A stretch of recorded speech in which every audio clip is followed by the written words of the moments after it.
realize that Harry Green's like talking right now, right? So, yeah, Trey. So,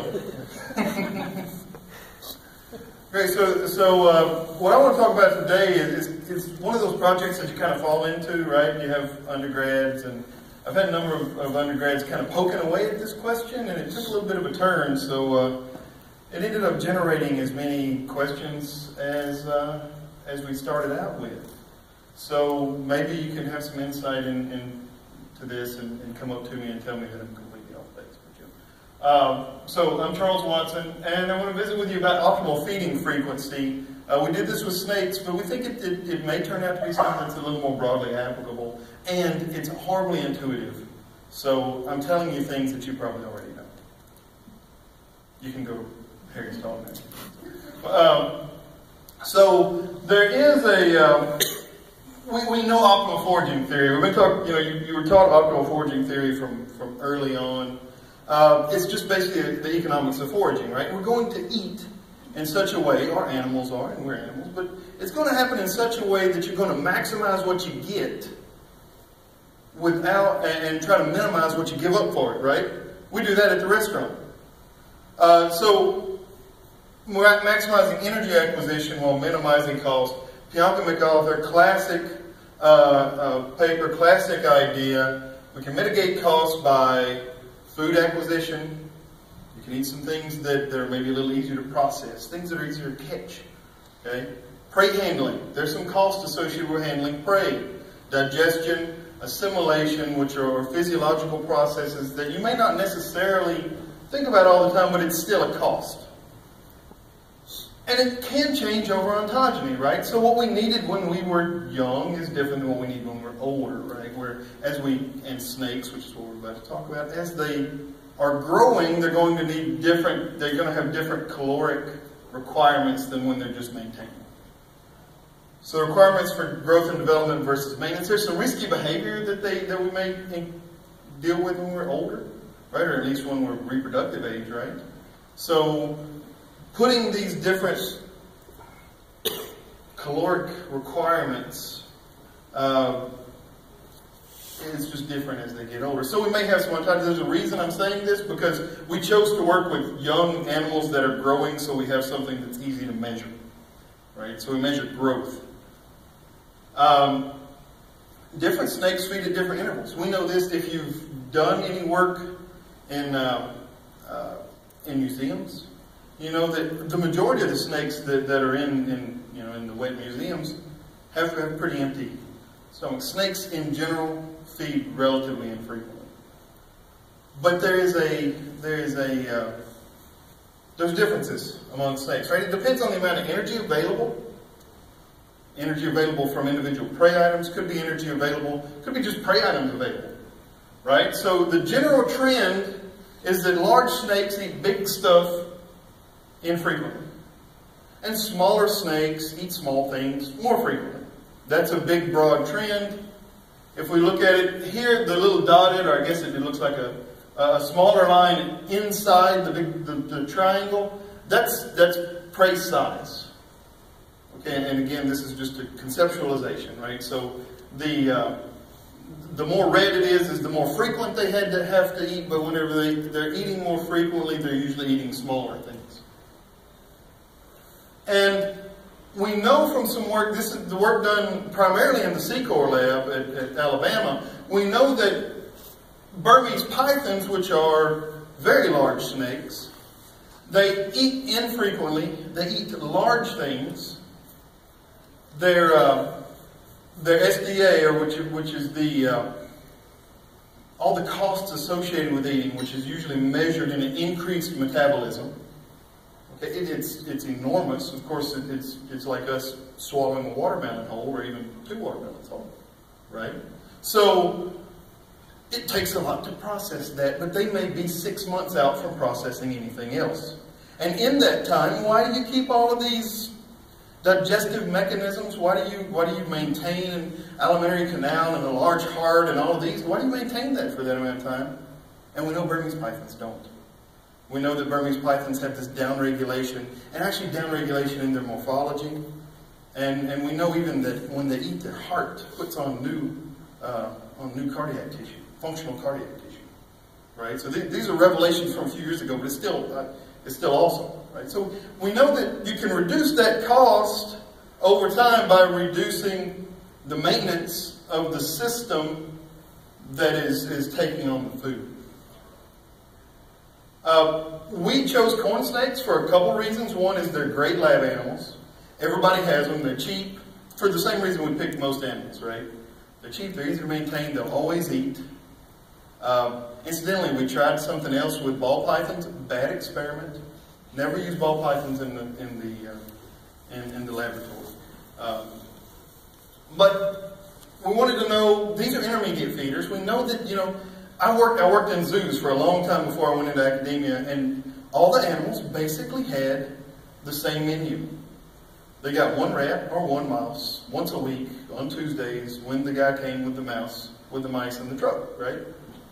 And I knew this probably wasn't right. I knew that this isn't what most things eat. If you work with rattlesnakes eat maybe once a month. So if Harry did that work, you know, you can go over that talk. But does this change with feeding frequency? Do they downregulate their digestive morphology? So basically what we're saying is, here's something that feeds a little differently. So does it do some things very similar to what the Burmese python does? And we went at this a few different ways. So future research, I'm trying to find something smaller, probably garter snakes that eats a lot. But that's other undergrads doing fun stuff down the road. So with corn snakes, we had a few hypotheses or predictions that growth will be maximized when the snakes are fed at their optimal foraging frequency. So there's going to be an optimum where they're going to grow the best.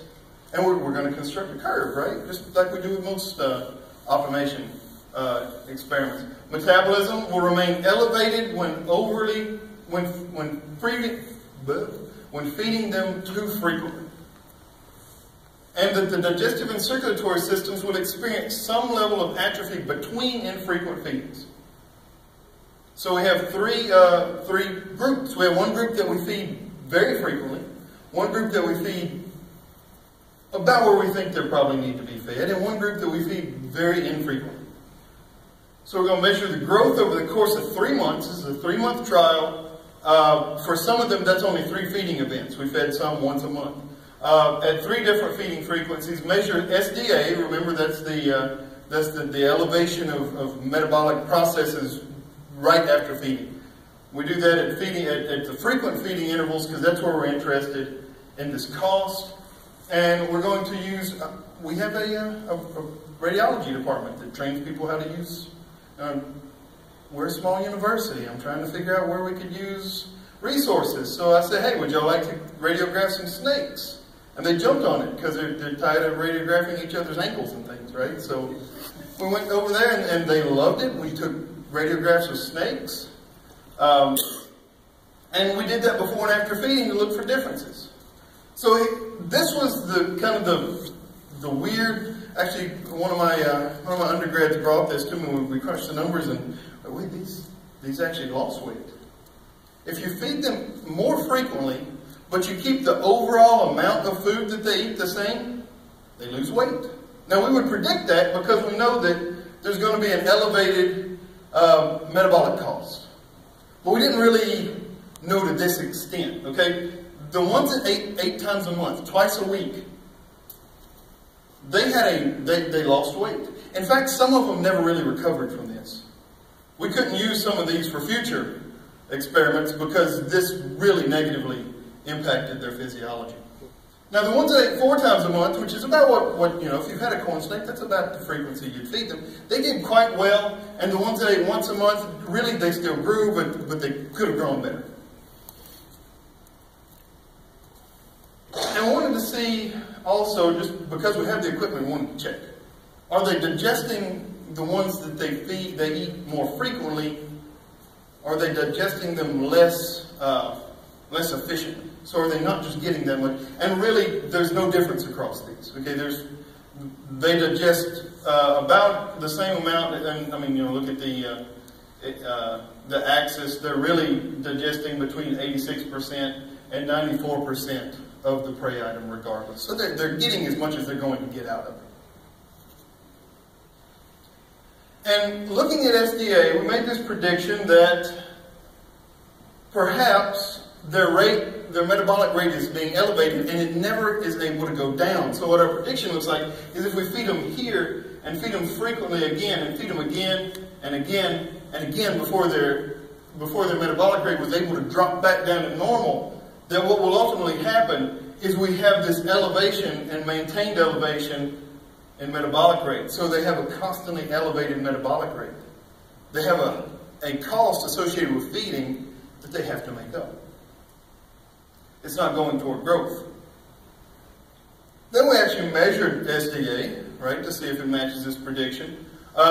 Maintained them about 27 degrees Celsius, fed them 5% of their body mass every 48 hours. So this is a frequently feeding snake. Used a new fiber optic system, flow-through design. And we see this. They actually, their metabolism was elevated, did not drop completely down, elevated even higher. So we see exactly what we thought we would see, is a constantly elevated metabolic rate. And the other side of things is it's bracketed on the other side by this downregulation of their or would it be down by this downregulation of their digestive tract? Because it costs something to make to upregulate the digestive system, right? Burmese pythons get around this because they actually save some energy along the way by going so long. But if you're a corn snake and you downregulate and then you have to upregulate relatively quickly, that's an additional cost. And what we would expect is that there's going to be some time, and then there's going to be an upregulation cost at the end. And really what we wanted to see is, are they doing this? Are they downregulating, upregulating? We fasted them for a month. Then we took some radiographs just before and 7 days after feeding. And if you look over here, we see that the lungs make up a majority of the body cavity.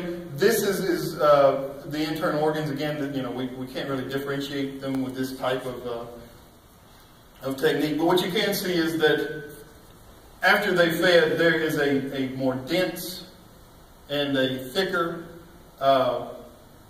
increase in the alimentary canal organs. So yes, they are having to upregulate.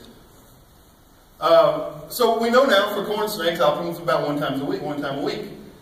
But optimal frequency is limited by this cost associated with SDA. And on the other end, it's bracketed by the cost of upregulating your digestive tract if you're fed too infrequently. Can this be augmented? Yes, we know that if you just feed big stuff more often, which they call power feeding in the pet trade, or if you go to the zoo, you see this giant fat animal, right? Because they're giving them more than what they require more often, so you get a lot of growth. Is that something that's happening in nature? Probably not. Larger volume of food can compensate for increased metabolic cost. Energy conservatism by reducing foraging could also compensate. If you just go hide under a rock between feeding events, you can conserve energy and not necessarily have to eat as much. So there's a lot of, this is a complex question. But it gave us more questions. One, do all organisms have an optimum? We suspect so. Future research. Is this phenomenon driven by prey availability or conserved physiology? This is an evolutionary question. And this is again, I said this provided more questions than it did answers. It's going to be a interesting ride along the way. How does food quality affect this? More research across taxa has to be done. Well, go back real quick.